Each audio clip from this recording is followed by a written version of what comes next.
going to sing a song for third prayer anniversary. என்ன மறக்காதீங்க, விட்டு விலகாதீங்க,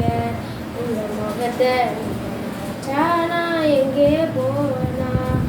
எங்கே ஓடுவேன் உங்க சமூகத்தை விட்டு உண்மை விட்டு விட்டு எங்கும் ஓடி ஒளிய ஓடியுமோ எங்கே ஓடுவேன் உங்க சமூகத்தை விட்டு உண்மை விட்டு விட்டு எங்கும் ஓடி ஒளிய முடியுமோ யோனாவை போல நான் அடித்தட்டிலே படுக்கை போட்டா